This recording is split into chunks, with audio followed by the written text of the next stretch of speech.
Nous sommes jeudi 9 janvier 2020. C'est l'heure de vous informer tout de suite les principaux titres. L'actualité au pays reste dominée par les tensions à l'université de Kinshasa. Les 48 heures passées, tout étudiant aperçu dans les homes sera considéré comme infiltré, prévient la police nationale congolaise.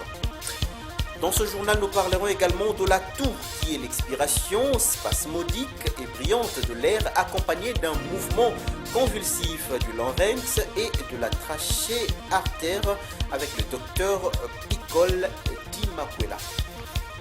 Dans ce journal, nous irons également à Dougi, à Bomaou. Le trafic routier reste perturbé après chaque pluie, surtout à l'entrée de la route qui mène vers Messieurs l'Abbé. Nos confrères de la Sarah Télévision entendent de Matadi, nous donnerons les comptes rendus de ce qu'a été la cérémonie des prestations des serments des infirmiers qui s'est donc déroulée le samedi 4 janvier dernier dans la salle polyvalente Victoria. Voilà tout pour le programme. Une fois de plus, bonsoir et bienvenue si vous nous rejoignez. Je l'ai dit en titre, l'actualité en RDC reste dominée par les tensions à l'université de Kinshasa. Les 48 heures passées, tout étudiant aperçu dans de homes sera donc considéré comme un infiltré, prévient donc la police nationale congolaise. Reportage. Le commissaire provincial de la police, le général Silvano Kassongo, a, dans un communiqué rendu public ce mercredi 8 janvier 2020, mis en garde les étudiants qui refuseront d'obtempérer à la décision du ministre de l'Enseignement supérieur et universitaire Thomas Lohaka, ordonnant à ces derniers de libérer les hommes en délai 48 heures. Le patron de la police, ville de Kinshasa, prévient que tout étudiant de l'université de Kinshasa qui sera au home après ce jeudi 9 janvier 2020 sera considéré comme un infiltré. Il a rappelé aux étudiants qu'il a reçu l'ordre de procéder au déguerpissement de tout occupant qui restera au home après le dit délai. Il s'y est de signaler que certains étudiants occupant les résidences universitaires ont suivi le mot d'ordre du ministre lancé la veille. Ils ont commencé à libérer ce mercredi leur chambre et retournent à la cité. Ici à Linikine, ce n'est pas un champ de tir. Où l'autre là, général Kassongo, a mené les policiers dans sa présence. On est en train de vandaliser des biens. Dans ma présence, on a eu à piller la BCDC, le bâtiment administratif. Les étudiants étaient devant, revendiqués, il y a eu de fumée. Et les étudiants n'ont pas pu accéder. Et les mouvements citoyens Loucha, la lutte pour le changement, dénoncent la fermeture de l'UNIKIN.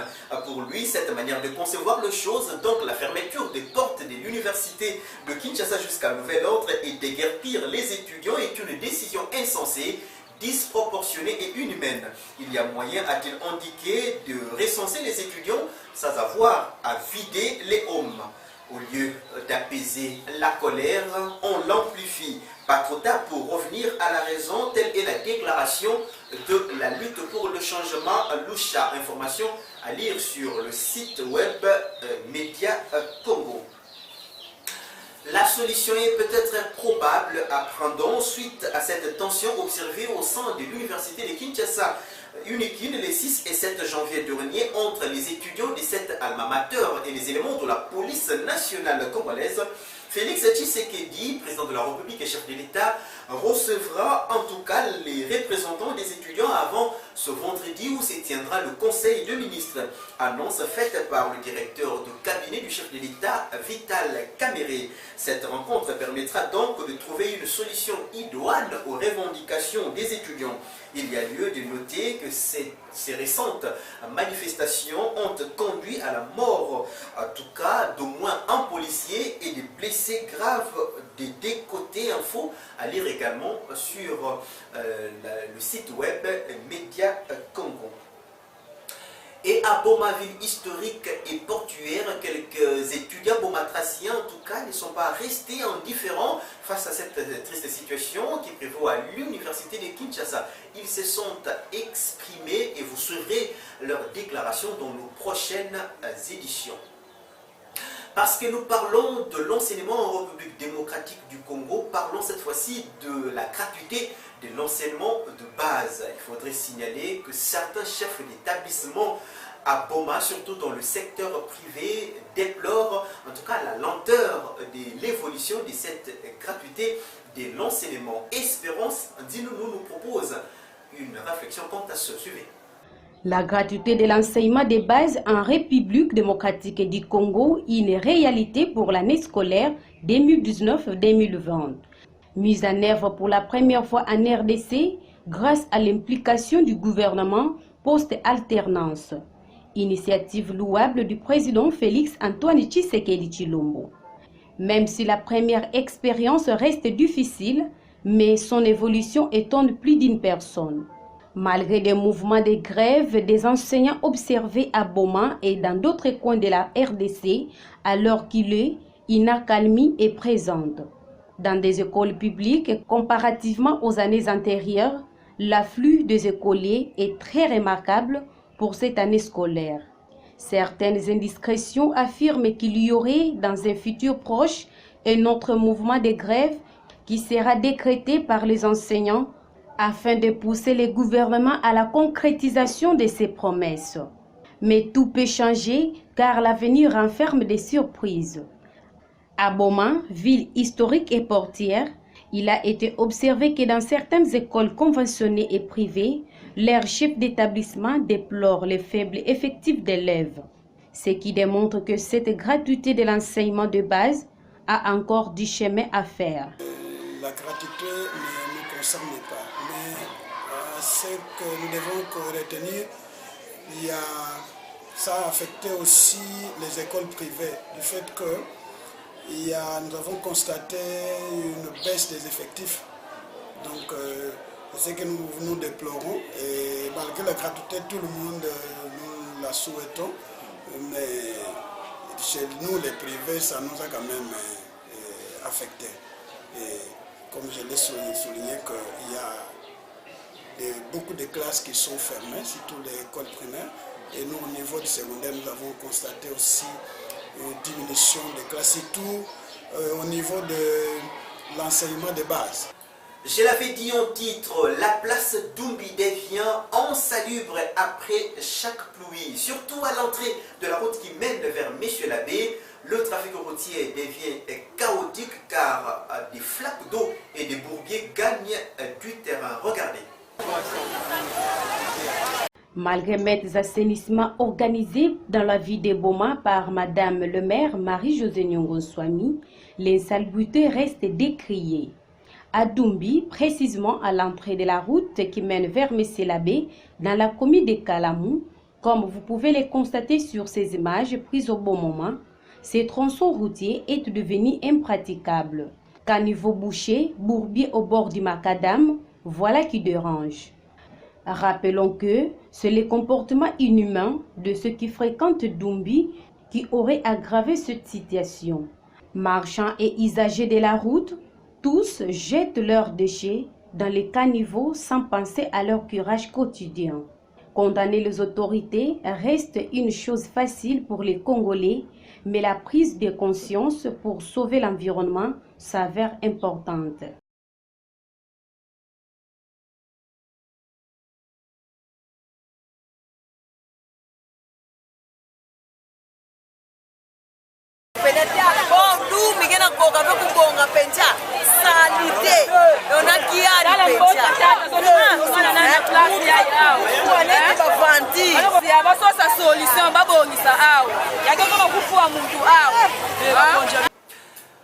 Cap vers la ville de Matadi, où nos confrères de la Sarah Télévision de Matadi nous font le compte rendu de ce qu'a été la cérémonie des prestations de serment des infirmiers qui s'est donc déroulée dans la salle polyvalente Victoria le samedi 4 janvier dernier. Images et commentaires.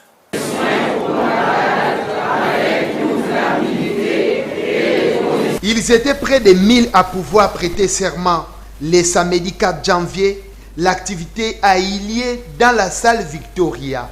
En présence de nombreux invités, le comité national de l'ordre des infirmiers par le président national Komba Djeko. Tous ceux qui ont pris part à cette cérémonie, comme il convient à les signaler, leurs noms sont d'office inscrits sur le tableau de l'ordre des infirmiers. D'où la joie de certains lauréats. De leur côté, les membres du comité se sont dit errer les conditions agréables dans lesquelles se sont déroulées la manifestation. L'ordre protège la population. L'ordre ne protège pas les infirmiers. L'ordre protège la population vis-à-vis des charlatans.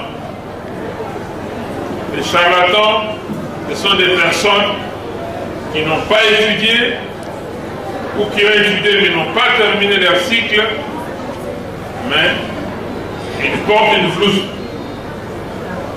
et s'affairent à donner des soins à la population. Les inscriptions continueront, mais vous ne pouvez pas travailler si vous n'êtes pas inscrit au tableau. Dernière information avant de quitter la ville de Matadi. Nous allons tout de suite prendre la direction du quartier Popokabaka. Nous sommes là dans la commune d'Mvouzi où les conduites d'eau et certains robinets se volatilisent à la grande désolation des abonnés de la Rogie des Eaux. Reportage.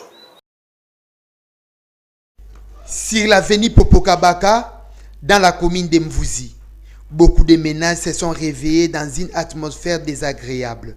Les uns se sont retrouvés sans robinet et les autres sans tuyau dans leurs parcelles. Ils ont été emportés par les inciviques non autrement identifiés. Ces phénomènes qui refait surface nécessitent de la part de la police des actions de grandes envergures en vue de dissuader les hors-la-loi auteurs de ces actes. Tala nde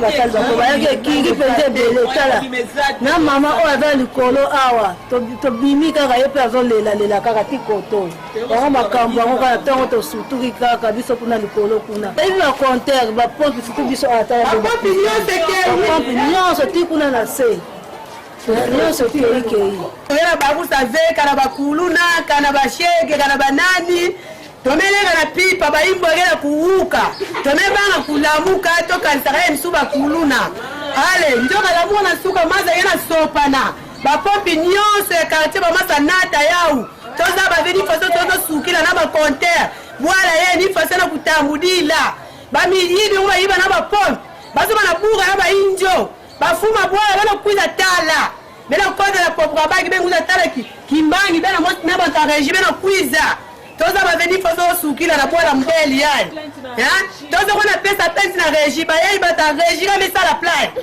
toza bave banani mbau kaka poneti munu muza bakatula pompi ve samu na munata muke na pensi ve muke na kima veni faso muza katulila wana banani misala. Page santé, avant de vous proposer la page internationale. Comment lutter contre la toux qui est donc l'expiration spasmodique et brillante de l'air, accompagnée d'un mouvement convulsif du larynx et de la trachée artère. Docteur Picol Dimakwela nous en parle. Il est au micro de Blaise Poupaye, Espérance Ndilo. Samna banyama yabika vwanda na njuto mute kozo po mingi ascaris ke vandaka na niveau ya cycle ascaris ke kuiza ti niveau pharynx yeke kuiza ame katuka na ba intestin ame traverser estomac ame kuiza awa ere me kuma awa donc il faut sentir que me kuma corps étranger awa ça il faut libérer fonge kosula ere me kosula ko se me kuma libérer mais mingi ku prévoir l'hygiène madenge kudia tel que la période de manga, période de malala, la période de légumes, il faut que soukula sans monaculité contre l'intestin. Il y a vers intestinal plutôt, vers intestinal. Ça m'a colité, il ne mettait à dire banyama. Koso en cas que fondaka oxygène na poumon. Si kana poumon me kuma parfois corps étranger à part tuberculose même kuma corps étranger moi air mon pépé moi c'est mes quotas mais ça la fausse retour il peut provoquer pe koso il y a quelque chose de moi dans poumon il y a un problème il y a moi ba puta moi ba lésion il faut te provoquer problème ya koso mais si kana me kuma problème tuberculose obligatoire faut que qu'on na hôpital et ba to ba koso pendant 15 jours. Donc 2 semaines na jour mosi depuis manda kokosula kwenda na pembeni ya hospitali ke pembeni yangeyo samu nange baka consultation ba consultenge ba bikenge place na ngere ko bakila traitement ko bakila soin. Bon, ça mon amona fioti maza madidi faut ça te qualité ya maza. Maza madidi ina ke maza ya ngolo madidi ngolo. Obligatoire erengi na pesa no mebe to bambuta. Yake yo kakange awa. Maza ina madidi ya ngolo ke yo kange place ya farance. Ya kuza provoquer, provoquer pe rime, kuza provoquer grippe. Mais maza ina madidi kwa kake passager ina mwande kunona ni madidi na ngolo éviter ko pesa na. Pe mwana fio tu peux éviter de baka ku donc mon pépé ou des fois mon pépé ke fanda kange me katso mwana bilele ngina kamsane na mon pépé ne kuza pesa pe koso. Madame, messieurs, il se passe tellement de choses en dehors de nos frontières et pour en savoir un peu plus, Trachidi Bazabidi nous propose un condensé là-dessus. Suivez. Un brasier sans fin. Alors que les flammes continuent de ravager l'Australie, dans l'état de Nouvelle-Galles du Sud, les autorités ont annoncé qu'elles consacreraient 1,2 milliard de dollars australiens, soit 740 millions d'euros, à la réparation des infrastructures. Une aide qui s'ajoute aux 2 milliards de dollars australiens déjà promis par le gouvernement fédéral. Pendant ce temps, les autorités de l'État voisin de Victoria ont prolongé de 2 jours l'état de catastrophe naturelle.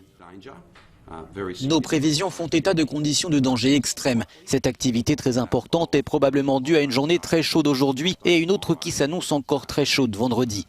Le changement ne se produira dans l'est de l'État de Victoria qu'en fin d'après-midi demain et dans la partie nord de l'État, ce ne sera pas avant samedi soir. Alors que de fortes températures sont encore attendues ce vendredi, les autorités continuaient à procéder à des évacuations. Les habitants sont particulièrement marqués. C'était juste extrêmement terrifiant.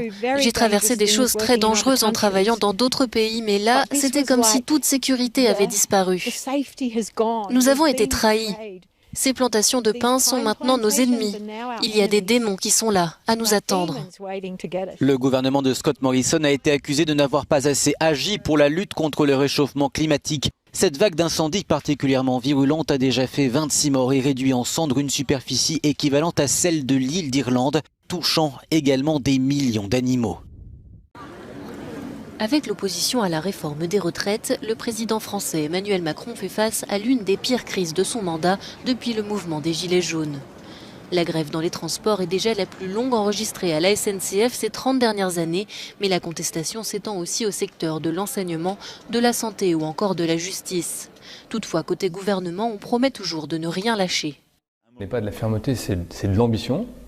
Et donc c'est le fait d'être effectivement, de tenir fermement l'ambition d'une réforme qui, à bien des égards, sera plus juste pour beaucoup de Français. Et je crois que c'est ça, faire une politique responsable. La réalité du dialogue social, c'est qu'aujourd'hui, il existe et qu'il est de nature à progresser encore dans les prochains jours pour arriver à un compromis souhaitable.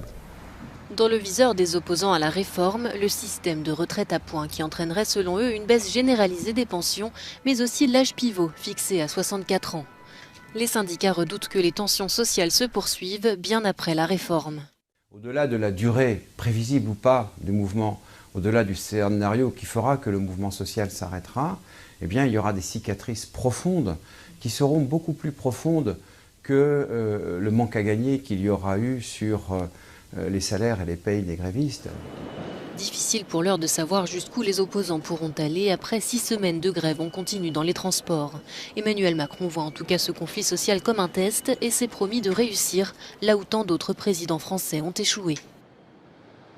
Place à présent au journal du journaux, donc la revue de presse est parue ce jeudi 9 janvier 2020 dans la capitale congolaise.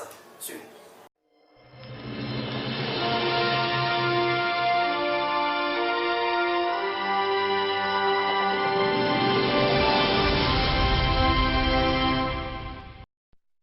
Revue de presse du jeudi 9 janvier 2020. La situation qui prévaut sur le site de l'UNIKIN intéresse les journaux parus ce jeudi 9 janvier à Kinshasa. À l'université... À la suite de la tension observée au sein de l'université de Kinshasa le 6 et 7 janvier dernier entre les étudiants et les éléments de la police nationale congolaise, Félix Tshisekedi recevra le représentant des étudiants avant ce vendredi annonce mediacongo.net, citant le directeur de cabinet du chef de l'État Vital Kamerhe. Cette rencontre permettra de trouver une solution idoine aux revendications des étudiants.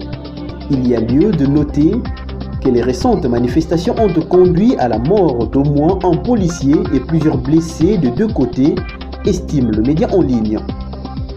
À propos de cette situation des Lunikines, selon le même site, les réactions fusent de partout.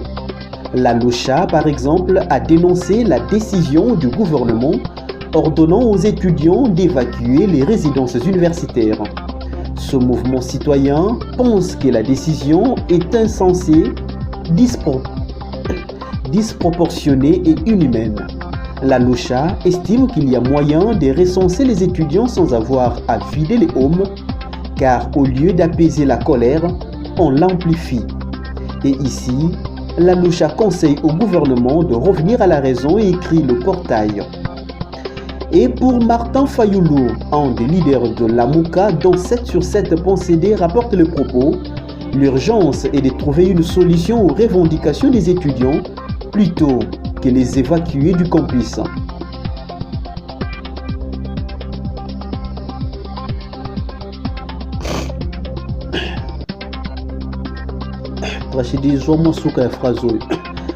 Plutôt que de les évacuer du campus.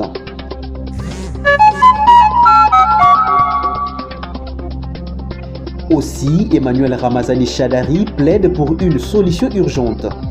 C'est une façon pour lui, souligne le quotidien La Prospérité, d'appeler à l'apaisement. Les étudiants, malgré leur désapprobation de ces mesures prises par l'exécutif national, fait remarquer le tabloïd, ont décidé de regagner leur domicile pour certains. Quoi qu'il en soit, la plupart des étudiants interrogés expriment les inquiétudes quant au sort réservé à leurs camarades venus des provinces ainsi que des pays étrangers. Le Centre de réflexion juridique de la lutte contre l'impunité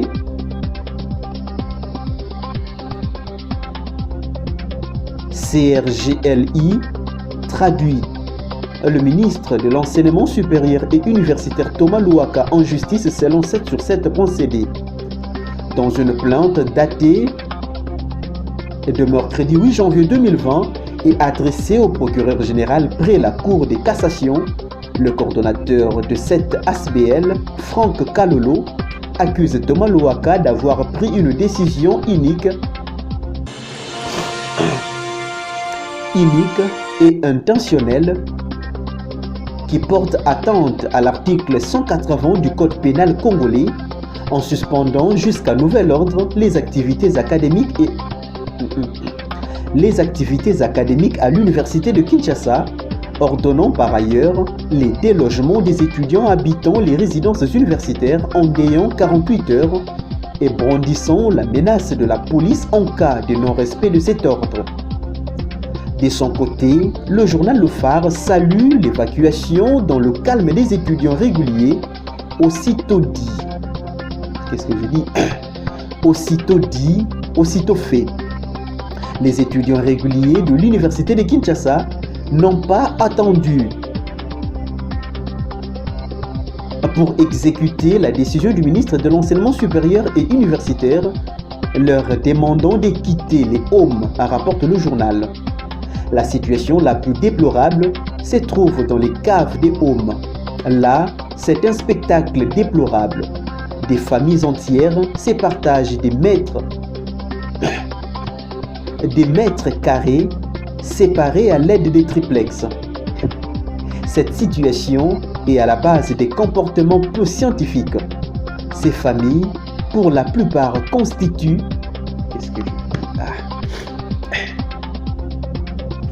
Ces familles, pour la plupart constituées d'anciens étudiants, personnel administratif de l'université, se livrent au commerce et autres tapages non recommandés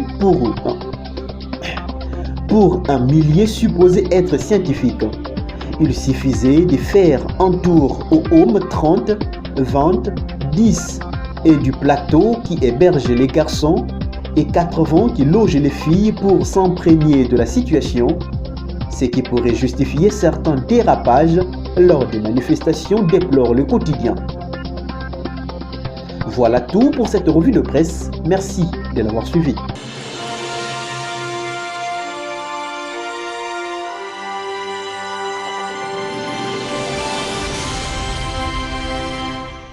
C'est pratiquement la fin de cette session d'information, mais je me permets quand même de vous faire le rappel des principaux titres pour tous ceux qui viennent à peine de nous rejoindre. Université de Kinshasa Unikin, les 48 heures passées, tout étudiant aperçu dont le homme sera donc considéré comme un infiltré, prévient la police nationale congolaise. Vous avez suivi les détails dans ce journal.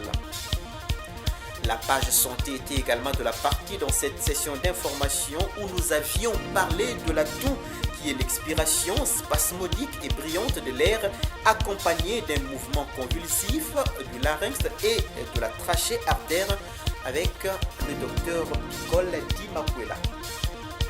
À Doundi, à Boma, ville historique et portuaire, le trafic routier devient chaotique après chaque pluie. À l'entrée de la route qui mène vers Messieurs-l'Abbé, des bourbiers et des flaques d'eau sont visibles au bord du macadam. Nos confrères de la Sahara Télévision antenne de Matadi nous ont proposé dans ce journal un reportage sur la prestation des serments des infirmiers qui s'est déroulé le samedi 4 janvier dernier dans la salle polyvalente Victoria se trouvant à Kilkanda dans la commune de Matadi. Tout est bien qui finit bien, mesdames, messieurs. C'est par cette note que nous refermons complètement cette session vespérale du journal télévisé présenté par votre ami Venom Baki. Je vous retrouve encore le samedi prochain avec le même plaisir. D'ici là, portez-vous bien et ne zappez surtout pas car le programme continue sur notre antenne. En tout cas, la grande équipe rédactionnelle et technique de la Sahara Télévision antenne de Bouma continue à vous souhaiter donc meilleurs vœux pour l'année